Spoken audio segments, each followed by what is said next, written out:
Next আমরা পড়ব several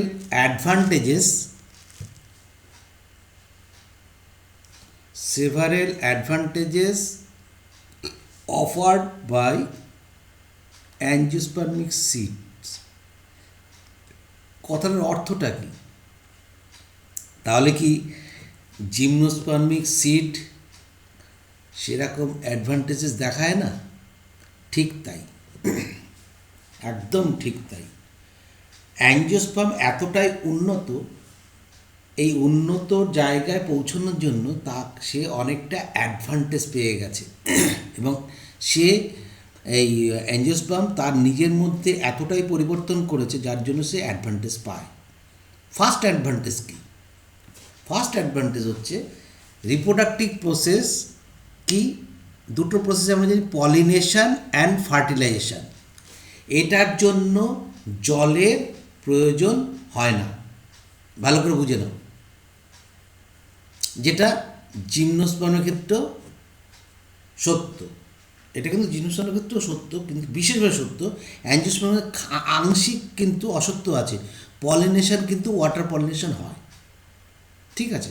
তা সত্ত্বেও এখানে কিন্তু water is not needed for pollination and fertilisation reproductive প্রসেসের ক্ষেত্রে। বাট ভেরি ভেরি ইম্পর্টেন্ট কিসের জন্য না, seed formation is more dependable in water. কিন্তু seed formation is more dependable in water, তাহলে ওয়াটার খুব দরকার।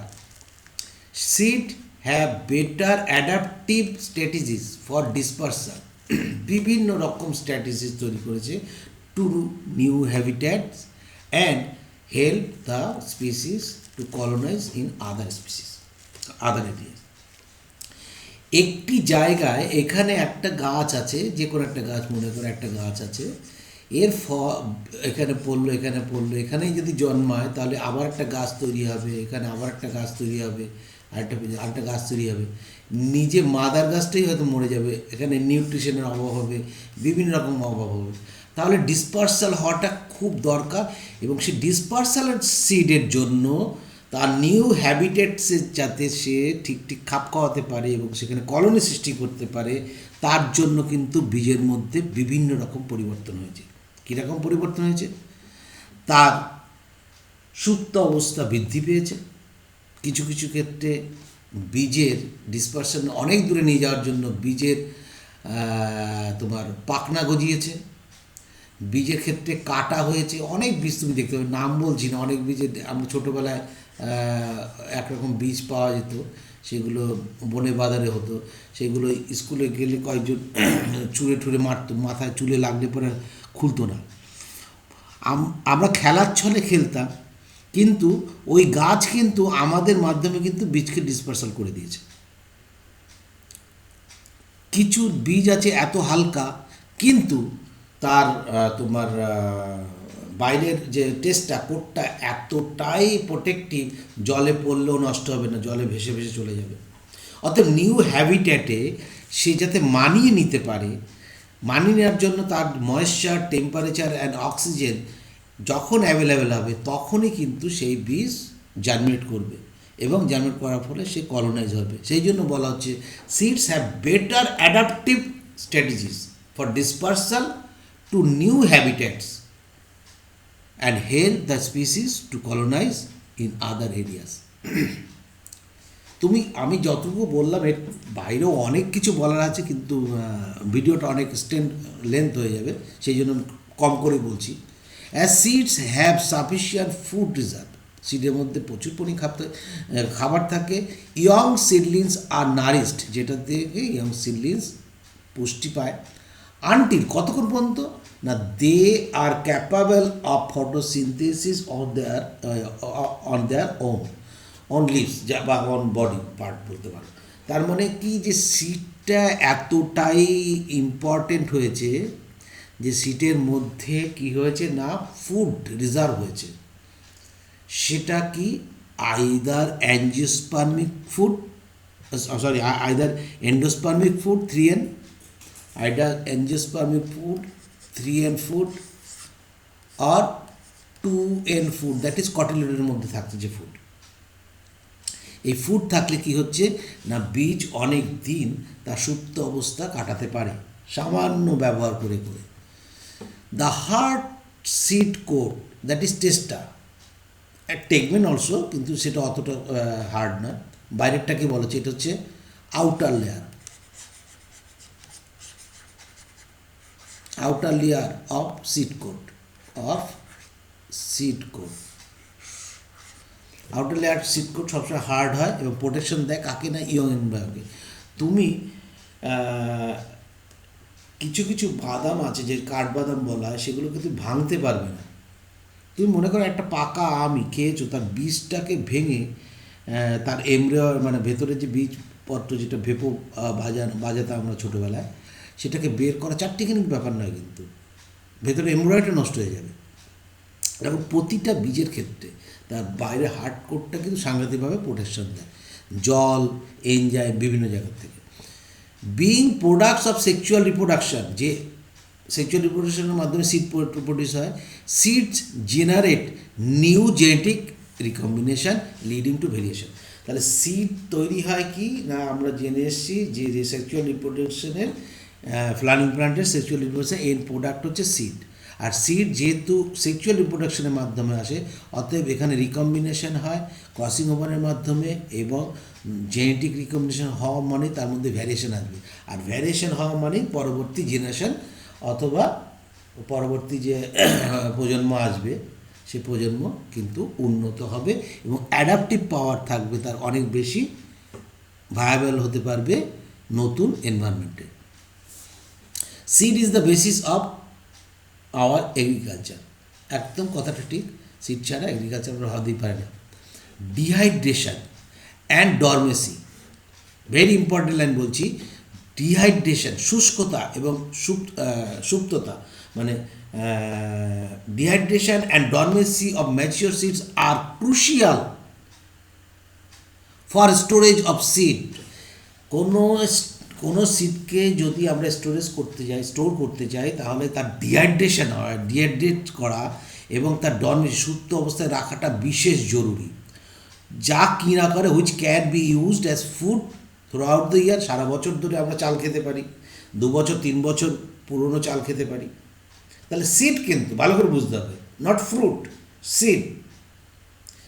যেমন মনে করো তুমি ছোলা বছরের পর আমরা রাখতে পারি, বাদাম রেখে দিতে পারি। তো যে সমস্ত বীজগুলোকে আমরা ড্রাই করতে পারি, সুপারিকে ড্রাই করে রেখে দিতে পারি, নারকেলকে ড্রাই করে রেখে দিতে পারি, তাও নারকেলকে বেশি দিন রাখা যায় না। তো এই যে এই সিডকে স্টোরেজ করতে পারি কি ফুড হিসাবে আমরা পাবো, সেই জন্য আমরা এগুলো ব্যবহার করতে পারি। আর নেক্সট হচ্ছে কি, also two raise crop in the next session, পরবর্তী সেশনে আমরা যখন আবার তাকে চাষ করব, সেই চাষ করার জন্য আমরা রেখে দিতে পারি। তাহলে ফুড মানে ড্রাই করা, সিডকে ড্রাই করা এবং সুপ্ত অবস্থায় ডরমেসি অবস্থায় রাখাটা ভেরি ইম্পর্টেন্ট স্টোরেজের জন্য। নেক্সট একটা question, can you imagine agriculture in the absence of seed? No, ভাবতে পারি না, সত্যিই তাই। Or in the presence of seed which germinate straight away soon after formation and can not be store, এটা আমরা ভাবতে পারি না। যে বীজ তৈরি হলো আর সঙ্গে সঙ্গে সে জার্মিনেট করবে। তুমি একটা পাকা আম খেলে আর সেটাকে পেতে, এবছর পাকা আম খেলে এই বছর হলো, সঙ্গে সঙ্গে তুমি মাটিতে ফেললে সঙ্গে সঙ্গে কিন্তু হবে না, ও কিন্তু 1 বছরের মতন ওয়েট করবে। বা ম্যাক্সিমাম ক্ষেত্রে কী হয়, ম্যাক্সিমাম ক্ষেত্রে আমরা দেখতে পাই কি না জার্মিনেশনটা করবে কোন সময়। দেখো যতবার ফুলগুলো দেখি আমরা দেখি জুন জুলাই মাসের থেকে, মানে জুন মাসে যে বর্ষাটা আসবে সেখান থেকে কিন্তু জার্মিনেশন করা শুরু হয়। এবং সেই জন্য যে ফ্রুটগুলো জুন জুলাইয়ে তৈরি হয় সেই ফ্রুটগুলো কিন্তু অনেক দিন স্টোর থাকতে হয়। আবার যে ফ্রুটগুলো দেখবে তোমার জানুয়ারি ফেব্রুয়ারিতে তৈরি হয় বা তার আগে অক্টোবর ডিসেম্বর, সেগুলো কিন্তু তোমার জুন জুলাইতে কিন্তু জার্মিনেট করতে পারে। তো এইখানে দুটোর উত্তর কিন্তু না। কেন না, না নো, অ্যান্সারটা দেখি। We can not imagine agriculture in absence of seeds or in absence of seed which germinate straight way after formation and can not be stored, যদি আমরা না রেখে স্টোর করে। সিড জার্মিনেশন রিকোয়ার কি যেন, রিকোয়ার সার্টেন ফ্যাক্টরস, তাপমাত্রা, তারপরে temperature, moisture, adequate oxygen এবং সাম হরমোন অলসো, যেমন জিপারিন, অক্সিটোসিন, অক্সিন, বিভিন্ন টাইপের হরমোন আছে, সেগুলো আছে। আবার কিছু কিছু absence of one or more factor, যেগুলো ডিলে করে, হরমোনও আছে, হরমোন চ্যাপ্টারে আমরা পড়বো, তো সেগুলোকে আমরা দেখবো যে স্টপ অ্যাবসিসিক অ্যাসিড যেমন আছে, তো এগুলো স্টপ জার্মিনেশন করতে বাধা দেয়। Next question, how long do the seed remain alive after they are disperse হওয়ার পরে কত দিন বা কোন সময় সে বেঁচে থাকতে পারে? এটা এনসিআরটির কোশ্চেন, উত্তরটাও এনসিআরটি কেন না, এনসিআরটি দিয়ে দিয়েছে দিস পিরিয়ড এগেইন ভ্যারিজ, তাহলে এই যে ডিসপারশনের পরে যে কতক্ষণ সময় হবে এটা কিন্তু ভ্যারি করে species to species, plant to plant বিভিন্নভাবে। কিছু few species seed lose viability within few month, কয়েক মাসের মধ্যেই কিন্তু তার ভায়াবিলিটি নষ্ট হয়ে যায়।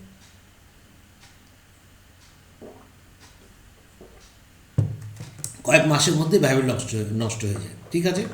সিডস, এবার যেটা বলবো সেগুলো একটু মনে রাখতে হবে।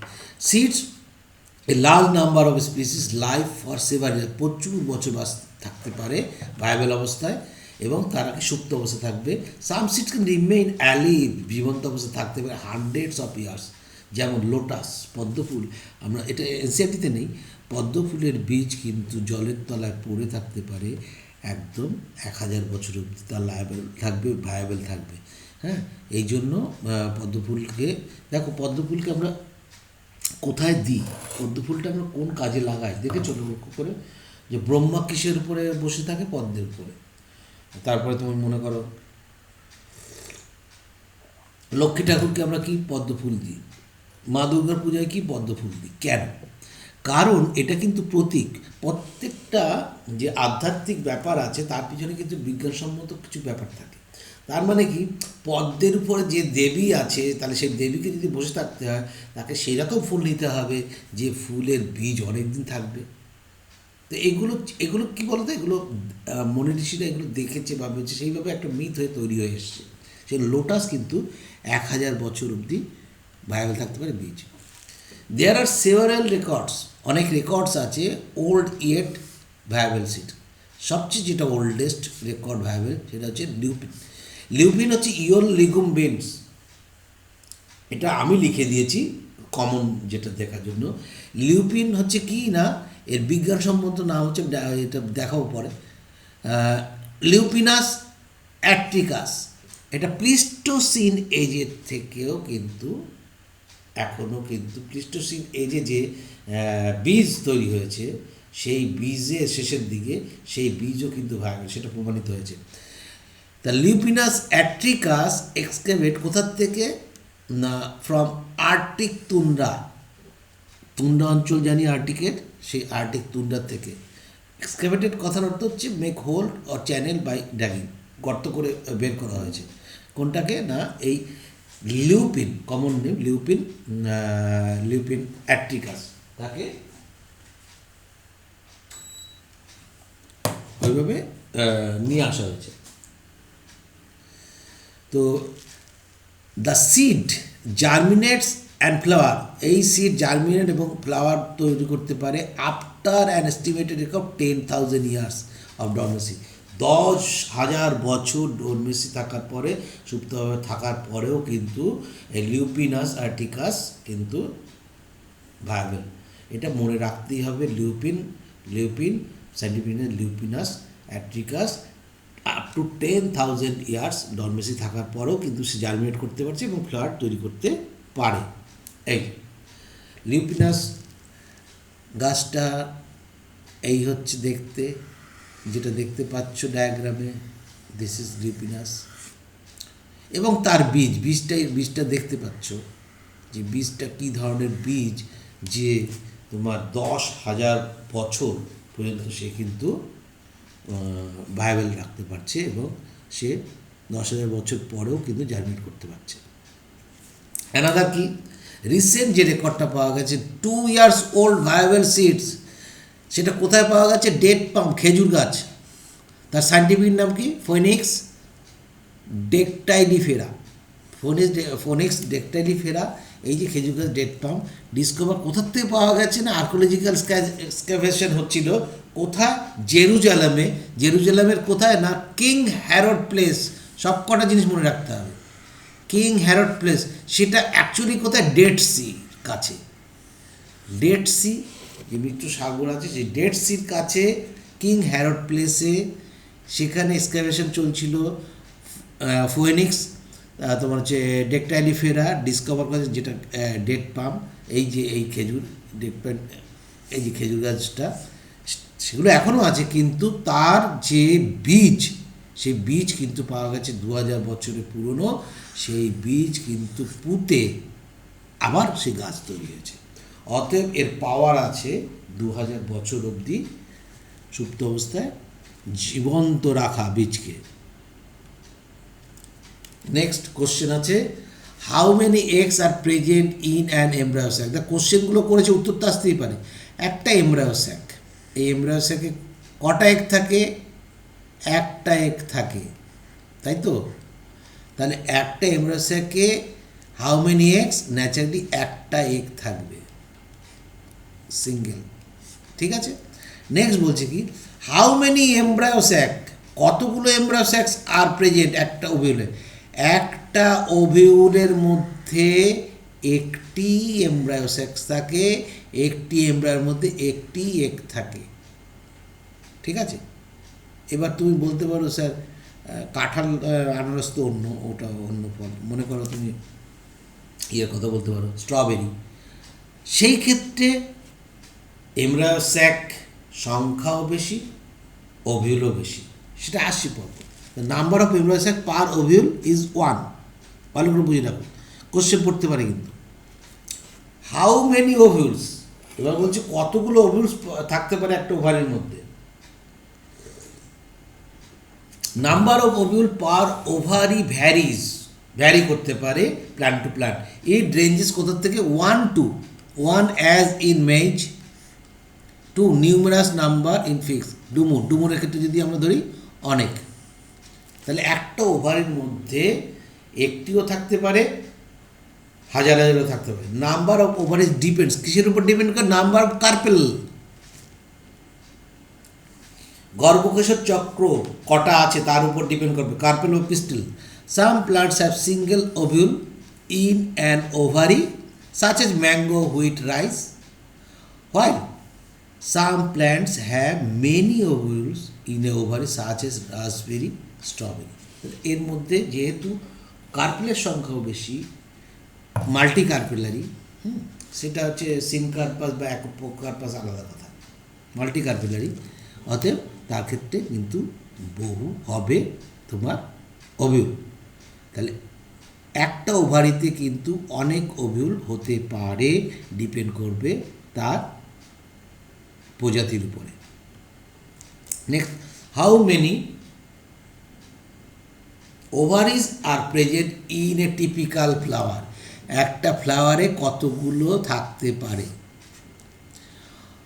Naturally 1 ovary is present in a typical flower, এটাই হচ্ছে উত্তর। টিপিক্যাল ফ্লাওয়ার যদি বলে তাহলে 1 ওভারি হচ্ছে অ্যাপ্রোপ্রিয়েট উত্তর। তা সত্য, but the number is varies.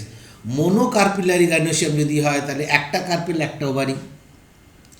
By কার্পেলারি যদি হয় গাইনোসিয়াম, দুটো কার্পেল দুটো ওভারিস। ট্রাই কার্পেলারি যদি হয় তিনটে কার্পেল তিনটে ওভারিস। মাল্টি কার্পেলারি যদি হয় সেভারেল কার্পেল সেভারেল ওভারিস। তাহলে ডিপেন্ড করবে যে কতগুলো কার্পেল আছে তার উপরে ওভারি ডিপেন্ড করবে। How many flowers are present in a tree, এটা একটা মানে কোশ্চেনটা একটু অন্যরকম, যাই হোক এনসিইআরটিতে আছে, এটা বলা খুব শক্ত। এটা বিভিন্ন ভ্যারাইটি জিনের উপর ডিপেন্ড করতে পারে, কোন গাছ সেখানে কী ধরনের নিউট্রিশন পাচ্ছে তার উপর ডিপেন্ড করতে পারে, গাছটা কত বড় শাখা প্রশাখাযুক্ত, তার সেখানে পলিনেশন করতে, সব কিছুর উপর নির্ভর করে। সেই জন্য the number of flowers in a tree is not predictable at all, it depends on the surrounding environments, very important, and the soil characteristics from where the plant is taking necessary nutrients for its survival. Also the species of plant, কোন species সেটাও নির্ভর করে, is a major element which decide the number of flowers in a plant. ঠিক আছে, এটার উপর এতগুলো factor কাজ করে। Next, can you think of some plants in which fruits contain very large number of seeds? তুমি কি চিন্তা করতে পারো এমন কোনো প্ল্যান্টস আছে যাদের ফলের মধ্যে প্রচুর বীজ আছে, অসংখ্য বীজ আছে? মনে করতে পারছো? আমরা মনে করতে সচরাচর আমরা মনে করতে পারি কি, ডুমুরের কথা মনে করতে পারি, আমরা অশ্বত্থ গাছের কথা মনে করতে পারি, আমরা বট গাছের কথা মনে করতে পারি। তো এখানের থেকে যেটা এনসিইআরটি উদাহরণটা দিয়েছে সেই উদাহরণটাকে আমরা নিতে হবে। অর্কিডস, ইন অর্কিডস, নিচেই অর্কিডসের বীজ কীরকম হতে পারে একটা ফলের মধ্যে দেখানো হয়েছে। একটা ফলের যখন চিড়ে ফেলা হচ্ছে তার মধ্যে এই যে সূক্ষ্ম সূক্ষ্ম দেখতে পাচ্ছ সাদা সাদা অংশ, সবই বীজ। In orchid is fruit contain thousands of tiny seeds, সূক্ষ্ম সূক্ষ্ম। Similar in such case in fruits of some parasitic, কিছু প্যারাসাইটিক স্পিসিস আছে, তার মধ্যেও আমরা দেখতে পারবো একটা হচ্ছে ওরোব্রাঙ্কি অ্যান্ড স্টাইগা। নাম কিন্তু বাবা ভুলো না, ওরোব্রাঙ্কি প্যারাসাইটিক স্পিসিস এবং স্টাইগা এরাও কিন্তু প্যারাসাইটিক স্পিসিস, তাতেও কিন্তু বহু বীজ পাওয়া যায় একটি ফুলের মধ্যে, অর্কিড একটি ফলের মধ্যে অর্কিডের মতো। নেক্সট কোশ্চেন আছে have you seen tiny seed in Ficus? বটগাছে কি দেখেছো? ইয়েস, দেখেছি। How large is the tree of Ficus benghalensis? ধরো develop from a tiny seed, কত বড় হতে পারে? অ্যারাউন্ড 30 মিটার্স অব্দি টল হতে পারে, এরকম হতে পারে। How many billions of seeds does is fucus is produce? কত বিলিয়ন তৈরি করতে পারে? 850 বিলিয়ন সিড তৈরি করতে পারে একটা ফিকাস মানে হচ্ছে বটগাছ। Can you imagine any other example in which such a tiny structure can produce such a large biomass over the tree? Yes, ইউক্যালিপটাসের যদি আমরা বীজ দেখি সেটাও এরকম টেনে এবং ক্ষুদ্র, যেটা কিন্তু ইউক্যালিপটাসকে তৈরি করতে সাহায্য করে। প্রচুর লম্বা হয় ইউক্যালিপটাস গাছ।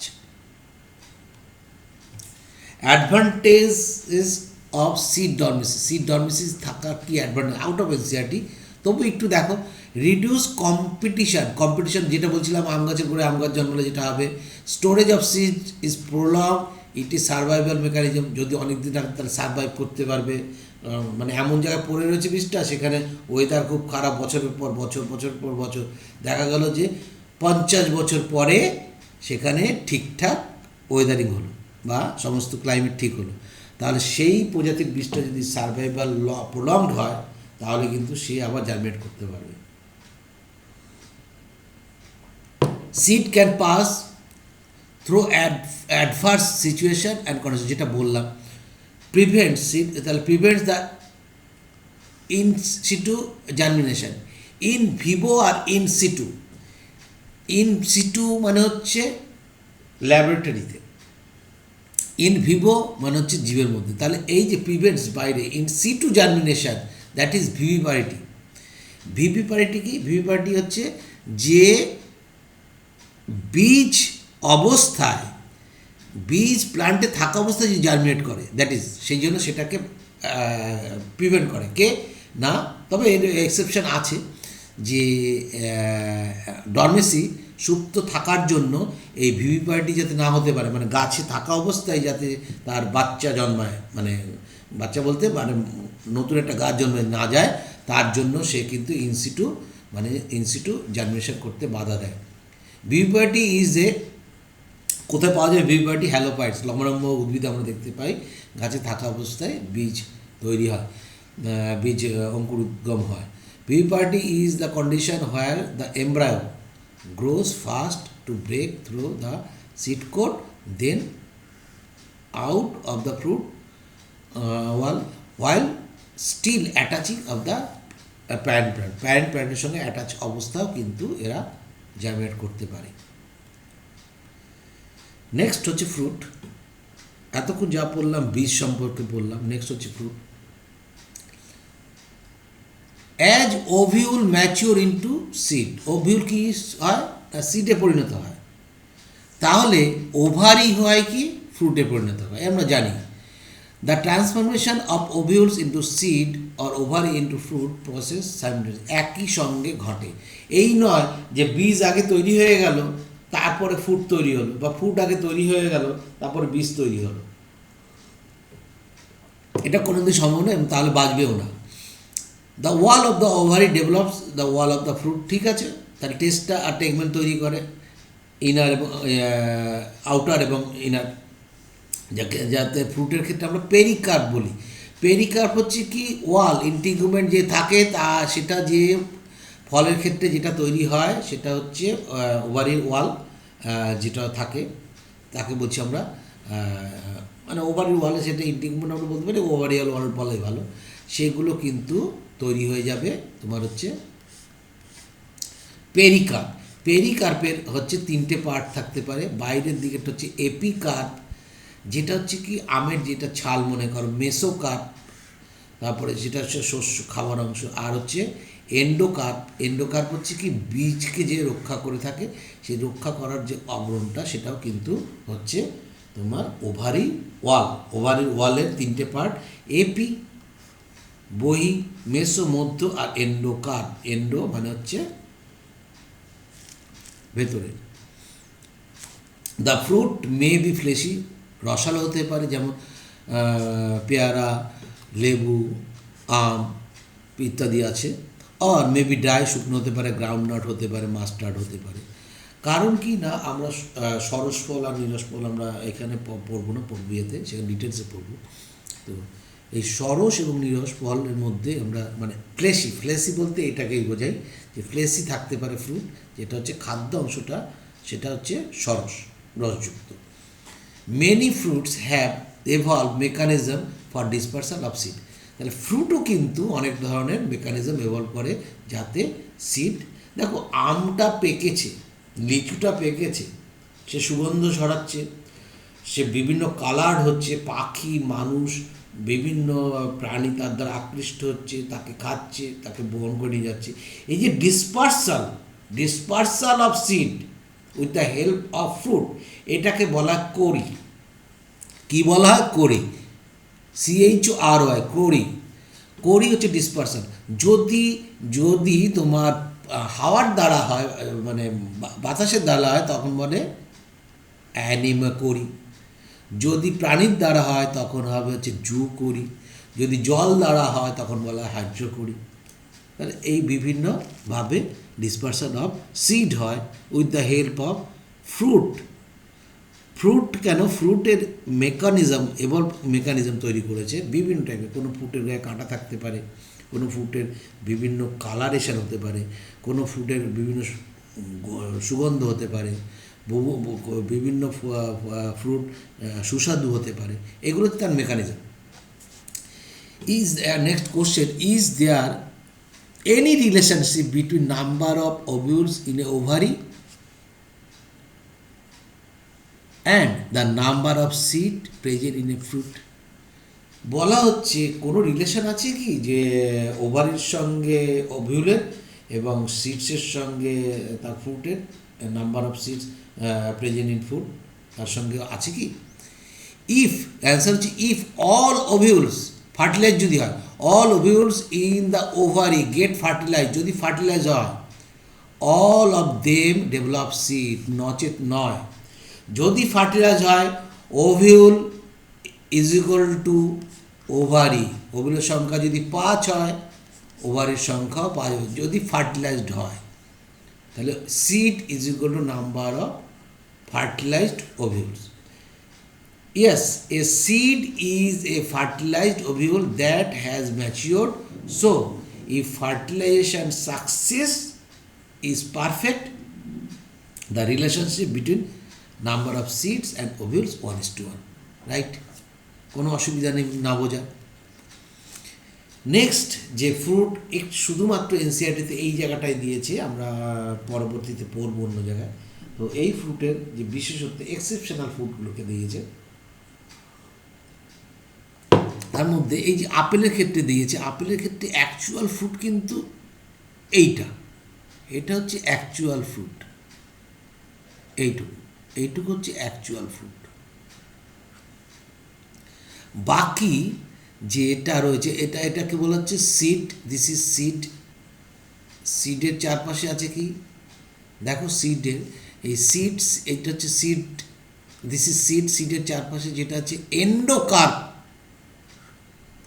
আর তার পাশ হচ্ছে মেসোকার্প। দিস ইজ ফুড, যেটা আমরা ফেলেই দিই, খাই না।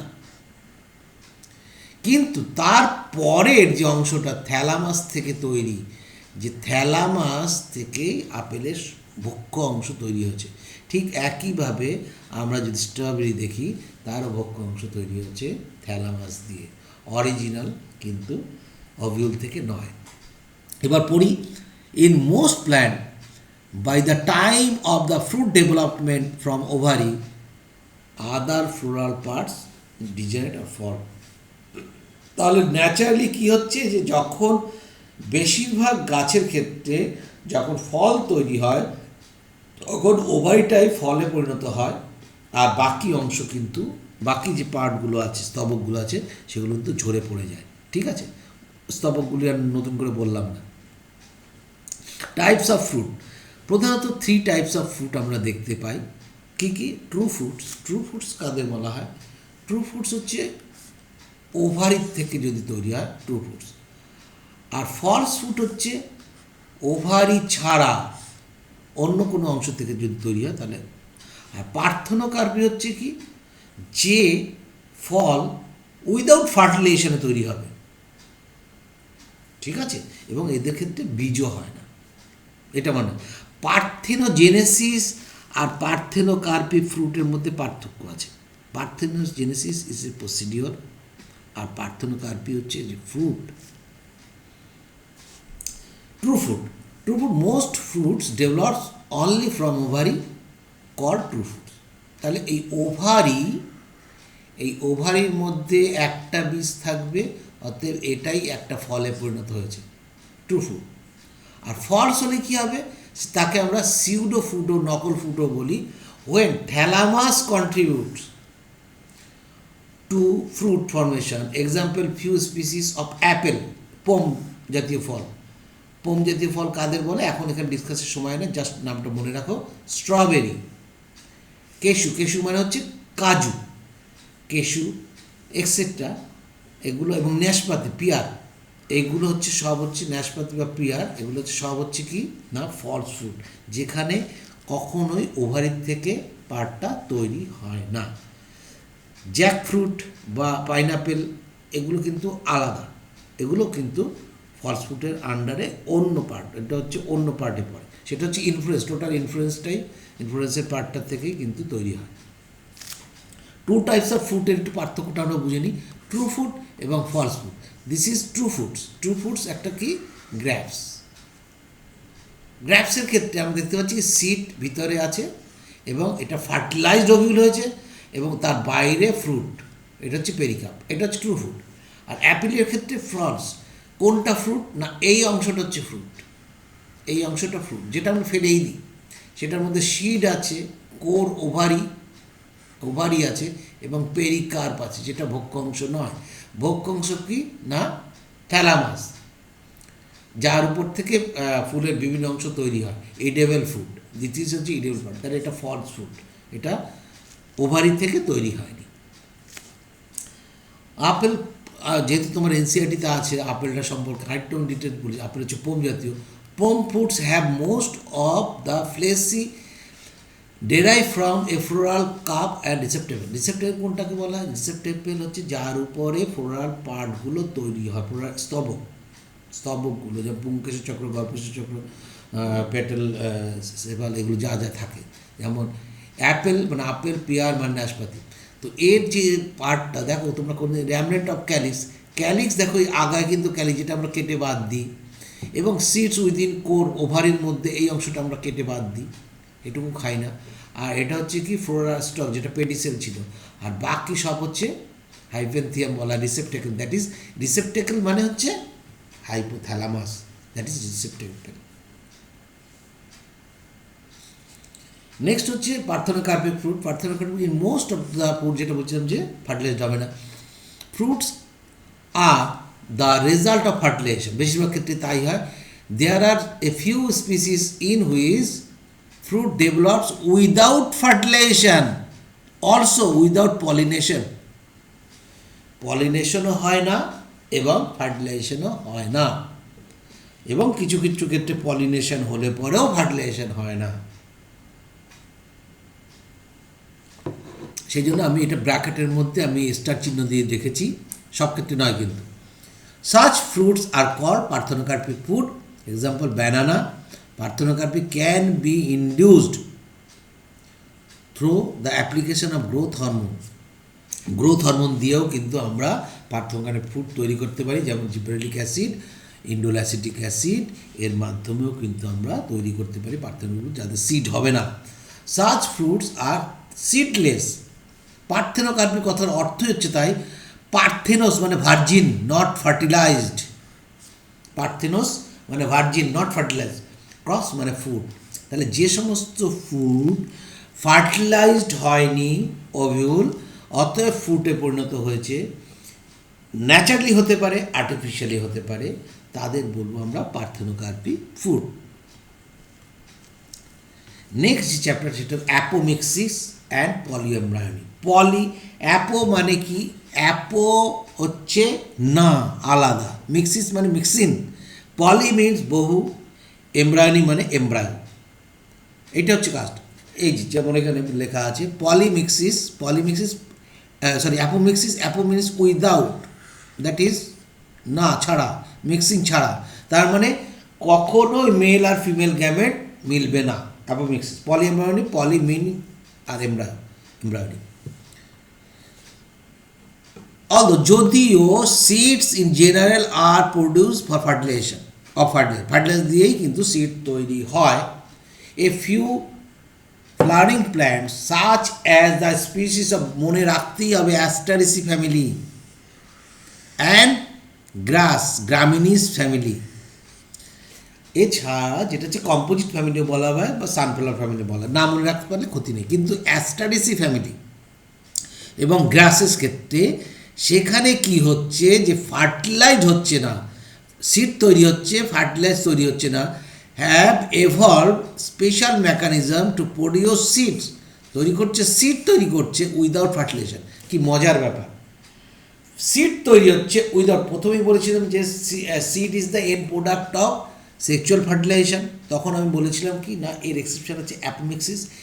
এই সেই জায়গা যেখানে হ্যাপ্লয়েড এবং ডিপ্লয়েড সিড তৈরি হতে পারে, এবং এটা হতে পারে কি, এমনভাবে হতে পারে যে একই যদি ভ্রূণস্থলিতে হয়ে যায় তাহলে পলিএমব্রায়োনিও তৈরি করে দিতে পারে, অনেকগুলো ভ্রূণ।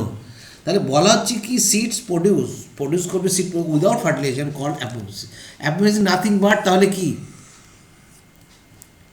এটা কি জন্ম বলতে পারি, আসেক্সুয়াল রিপ্রোডাকশন। তাহলে আসেক্সুয়াল রিপ্রোডাকশনের মাধ্যমে যে জীব জন্মায় তাদের আমরা কি বলি, ক্লোন বলি, জীবগুলোকে ক্লোন বলি, নিশ্চয়ই মনে আছে। অ্যাপোমিক্সিস কি বলছে, সিড ফর্মেশন উইদাউট ফার্টিলাইজেশন। আর অ্যাম্ফিমিক্সিস, এতক্ষণ যেগুলো আমরা পড়েছি, অ্যাম্ফিমিক্সিস seed formation with fertilisation.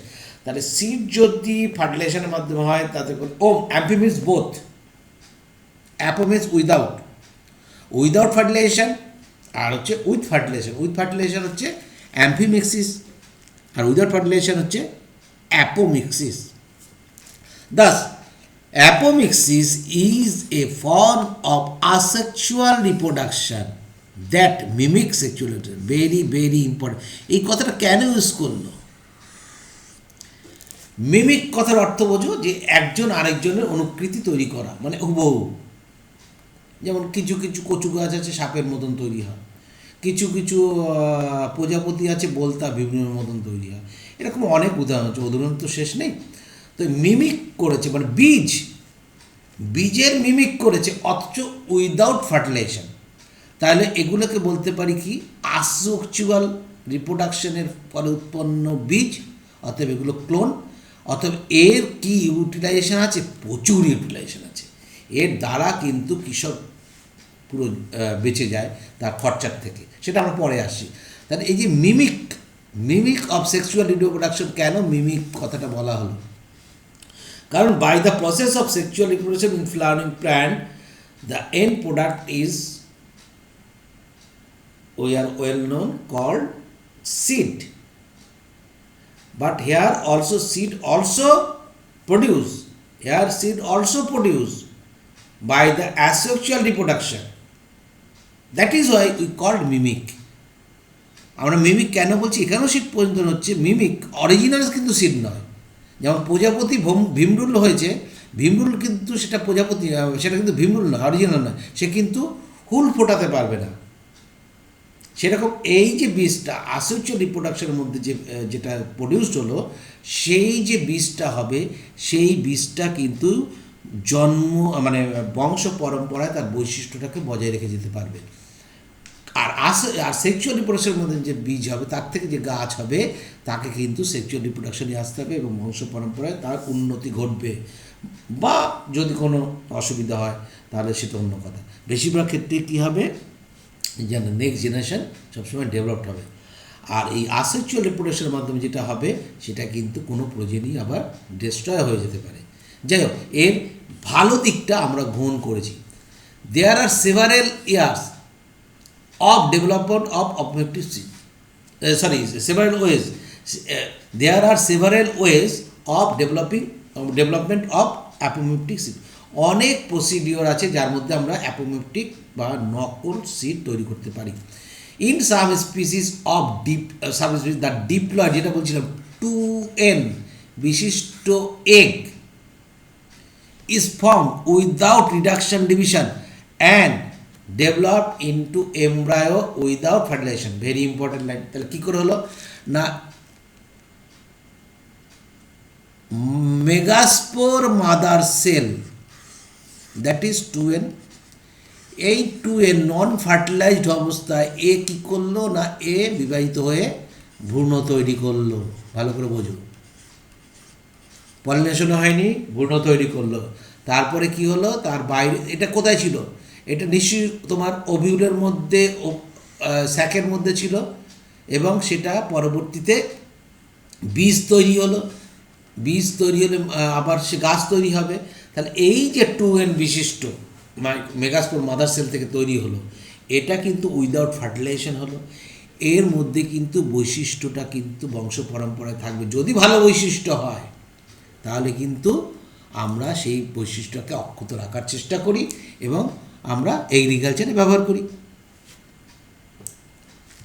Next কি, মোর অফেন প্রায় ইন মেনি সাইট্রাস, লেবু অ্যান্ড ম্যাঙ্গো, আমের ক্ষেত্রে দেখতে পাবে। এবার যখন আম খাবে, আমের সিজনে, লেবু তো তোমরা দেখতেই পাবে, আমের সিজনে যখন আম খাবে, বীজগুলো খাওয়ার সময়, বীজগুলো না, ফলটা খাওয়ার পরে বীজগুলো যখন দেখবে, খেয়াল করবে বীজগুলোর মাঝে মাঝে ফোলা ফোলা অংশ থাকতে পারে। তাহলে সেই বীজটাকে যদি তুমি কাটো, দেখতে পাবে তার মধ্যে এমব্রায়ো আছে, এক্সট্রা এমব্রায়ো। সেই জন্য বলা হচ্ছে মোর অফেন, উদাহরণটা মনে রাখবে, লেবু এবং আম, ভ্যারাইটিস সাম অফ নিউসেলার। নিউসেলার কোথায় থাকে আমরা জানি, নিউসেলার কোথায় ছিল না, তোমার মেগাস্পোর মাদার সেলকে যে পুষ্টি জুগিয়েছিল সেটা হচ্ছে নিউসেলার সেল। সেই nucellar cell surrounding the embryo sac, embryo স্যাকের চারপাশে স্টার্ট ডিভাইডিং, এবং কী করলো না, তারা ডিভাইড করা শুরু করলো। এবং পট্টুর ঝুলে গেল কোথায় না এমব্রায়ো স্যাকের মধ্যে প্রবেশ করে গেল। ভালো করে বোঝো, এমব্রায়ো স্যাকের বাইরে নিউক্লিয়াস ছিল, সব কিছু মনে রাখো, টেপেট্যাম নিউক্লিয়াস সব প্রথম থেকে পড়িয়ে এসছি, এখন তো ওখানে ফিরে যেতে পারছি না, সময় চলে যাবে। তো এই যে তোমার এমব্রায়ো স্যাকের মধ্যে থেকে কি হয়েছে না পট্টুট করেছে, ঢুকে পড়েছে, অ্যান্ড ডেভেলপড ইন্টু এমব্রায়ো। আবার নতুন করে কী হয়েছে ব্যাপারটা হচ্ছে, এমব্রায়ো স্যাক এখানে নর্মালি একটা অবিল ছিল, আর এর পাশে নিউক্লিয়াস পট্টুট করে এর মাঝখানে আরেকটা এমব্রায়ো তৈরি করে ফেলেছে। তাহলে কি মেনি এমব্রায়ো এখান থেকে আরেকটা তৈরি করে ফেলেছে, তাহলে পলি এমব্রায়ো হয়ে যাচ্ছে। একটা হচ্ছে মেইন এমব্রায়ো যেটা ফার্টিলাইজড এমব্রায়ো, আর হচ্ছে নন ফার্টিলাইজ এমব্রায়ো। নন ফার্টিলাইজ এমব্রায়ো বেশিরভাগ ক্ষেত্রেই মারা যায় সে পলি এমব্রায়োর ক্ষেত্রে, কিন্তু অ্যাপিমক্সিসের ক্ষেত্রে কিন্তু তা নয়। Protrude into embryo sac and developed into embryos. In such species is ovule content many embryo. তাহলে আগে কিন্তু অনেক কিন্তু কোশ্চেন করেছিল যে একটা ওভিউলে কতগুলো এমব্রায়ো দেখতে পাই, একটা ওভিউলে সাধারণত একটি এমব্রায়ো, এক্সেপ্ট পলি এমব্রায়োনি।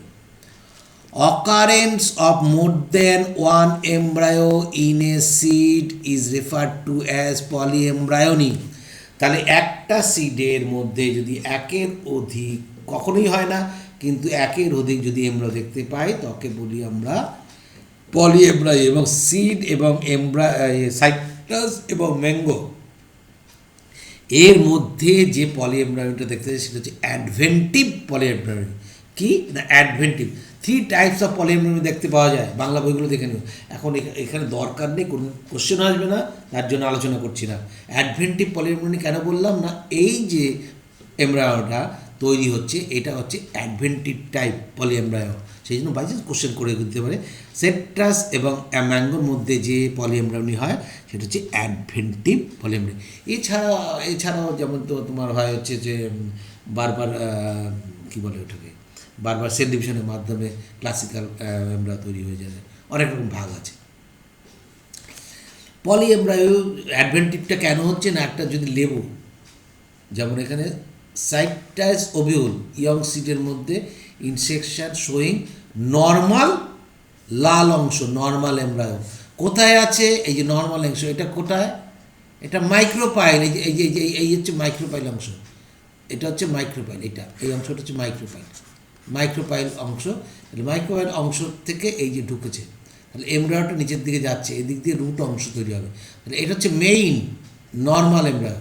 আর এটা হচ্ছে নিউক্লিয়াস সেল, এই যে নিউক্লিয়াস সেল থেকে এগুলো হচ্ছে এগুলো ভেতরেও ঢুকে যায়, এন্ডোস্পার্মের মধ্যে ঢুকে যায় খাবার নেওয়ার জন্য, এবং তখন পলিএমব্রায়োনি দেখতে পাওয়া যায়। এই ডায়াগ্রামটা এক্সট্রা আমি দিয়ে দিলাম, বাংলা বইতে আছে, কিছু কিছু বাংলা বইতে আছে কিন্তু এনসিইআরটিতে নেই। টেক আউট সাম সিড, যেটা বলছিলাম যে তুমি যখন আম খাবে দেখবে, লেবু যখন খাবে লেবুর বীজগুলো ভাঙবে দেখতে পাবে। সাম সিডস অফ অরেঞ্জ, লেবুর সিড নাও অ্যান্ড স্কুইজ, চাপ দাও। Observe many embryos of different size and shapes from each seeds. Count the number of seeds of each. কতগুলো পাওয়া যায় তুমি দেখতে পারো।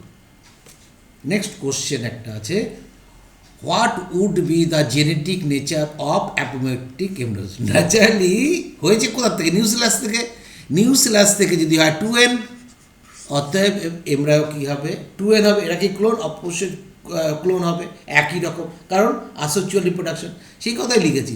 নিউক্লিয়ার এবং ইন্টাগুমেন্টারি এমব্রায়োস অ্যাপোমেট্রিক, ইন্টাগুমেন্টেড থেকেও হতে পারে, তাহলে সেটা অ্যাপোমেট্রিক। তাহলে জেনেটিক নেচার কী হবে, এমব্রায়োস ডিপ্লয়েড হবে এবং এরা আইডেন্টিক্যাল টু ইচ আদার হবে, অতএব এরা ক্লোন হবে। Next question, what is fruit production without fertilization called? Without fertilization called কী বলা হয়, আমরা পড়ে এসেছি parthenocarpy. Development of fruit without fertilization, parthenocarpy. The fruit resembles normally produce fruit but seedless. এদের বীজ হয় না।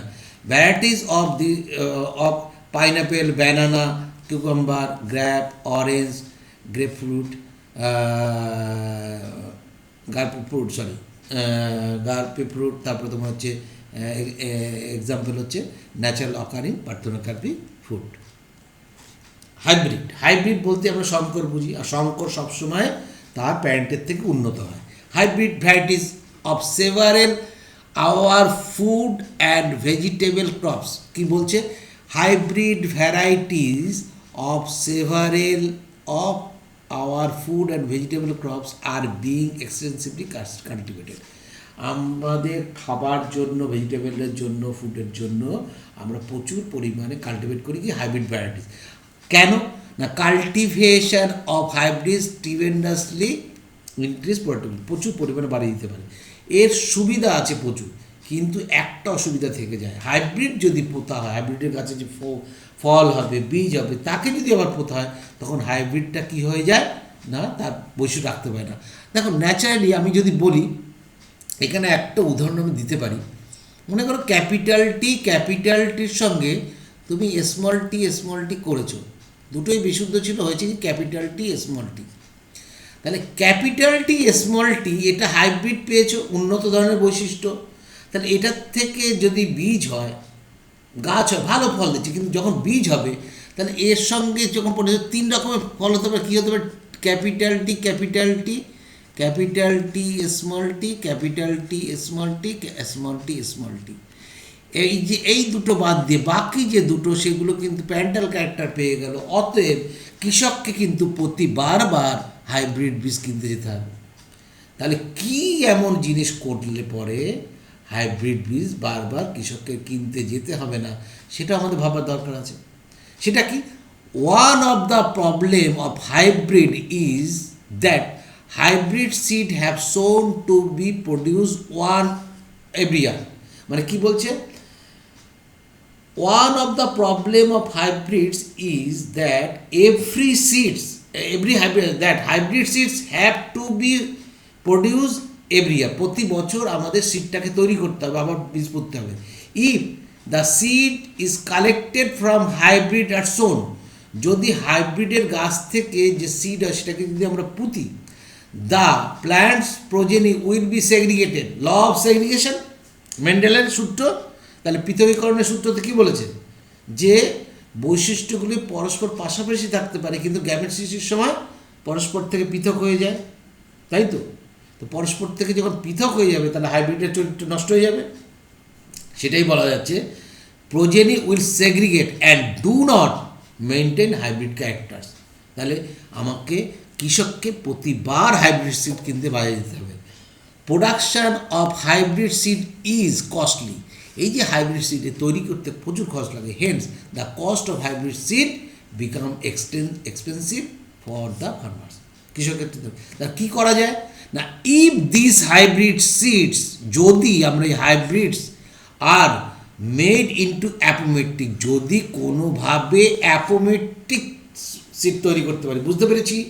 তার মানে মেইন যে এমব্রায়োটা তৈরি হবে, সেই এমব্রায়োটাকে আমরা ডেস্ট্রয় করে দিয়ে আমরা কি করলাম, ইন্টিগুমেন্ট আর নিউক্লিয়াস থেকে যে এমব্রায়ো আসলো, সেই এমব্রায়োর বীজটাকে আমরা নিয়ে নিলাম, বোঝা গেল। তাহলে বীজটাকে যদি নিই, এবার বীজটাকে যদি পোতা হয়, প্রতিবারই সেই হাইব্রিড সিডই বেরোবে, প্রতিবার সেই হাইব্রিড সিড, তাহলে আর বারবার কৃষককে কিনতে হবে না। একবার হাইব্রিড সিড কিনে সে পুঁতলে পরে যে গাছ হবে সেটা তো খাবেই, তার পরবর্তীতে সেই গাছে যে বীজ হবে সেটা তো অ্যাপোমেট্রিক বীজ, মানে অ্যাপোমিক্সিসের মাধ্যমে হয়েছে, উইদাউট ফার্টিলাইজেশন হয়েছে। অতএব পুঁতলে পরে আবার সে হাইব্রিড বৈশিষ্ট্য পাওয়া যাবে, তাহলে এটা লাভবান হবে। তাহলে কি, if hybrids are made into apomicts there is no segregation of character. কারণ যৌন জনন তো হলো না, সেগ্রিগেশন ক্যারেক্টার হবে কেন in the hybrid progeny, then the farmer keep on using the hybrid seeds to raise new crops year after year, and he does not have to buy hybrid seeds every year. প্রতি বছর তাকে কিনতেও হবে না। Because of the importance of apomixis, তাহলে অ্যাপোমিক্সিসের মাধ্যমে আমরা হাইব্রিড সিড তৈরি করতে পারি, যেটা বছরের পর বছর ইউজ করা যাবে, যে ক্যারেক্টারটা আমাদের দরকার এবং যেটা আমাদের beneficial. Because of the importance of apomixis in hybrid seed industry, active research is going on the many laboratories around the world to understand the genetics of apomixis, তার জেনেটিক্স কী সেটা জানার জন্য, and to transfer apomictic genes into hybrid. তাহলে apomictic জিনটাকে আমরা transfer করছি hybrid সিটে, তার ফলে কী হবে না হাইব্রিড অলওয়েজ উন্নত হয়। সেই জন্য শেষে কথা লিখি অ্যাপোমিক্সিস মানে ফিক্সেশন অফ হেটেরোসিস। হেটেরোসিস মানে কি, প্যারেন্ট থেকে parent into parent one parent two মানে মেল ফিমেলের থেকে যে যে তোমার প্রোজেনি তৈরি হচ্ছে সেটা সবসময় হেটেরোসিস হয়। এই হেটেরোসিস অলওয়েজ ডেভেলপড হয়। সেই জন্য এই ফিক্সেশন, যদি আমরা এই হেটেরোসিসকে ফিক্সেশন করতে পারি কার মাধ্যমে না অ্যাপোমিক্সিসের মাধ্যমে, আমাদের যে বৈশিষ্ট্যযুক্ত দরকার সেই অ্যাপোমিক্সিস বীজ যদি তৈরি করতে পারি উইদাউট ফার্টিলাইজেশন, অ্যাপোমিক্সটিক ফেজ মানে আমরা যদি নিউসিলাস অথবা ইন্টিগুমেন্ট থেকে আমরা 2N বিশিষ্ট সিড তৈরি করতে পারি, তাহলে আমরা সবচেয়ে বেশি লাভবান হব, কৃষকরা লাভবান হবে, প্রচুর ফসল পাওয়া যাবে। তাহলে এখানে আজকে শেষ করব। যতটুকু অবধি পড়লে খুব মন দিয়ে পড়ো, একদম আশা করি আজকে সব বুঝে গেছো।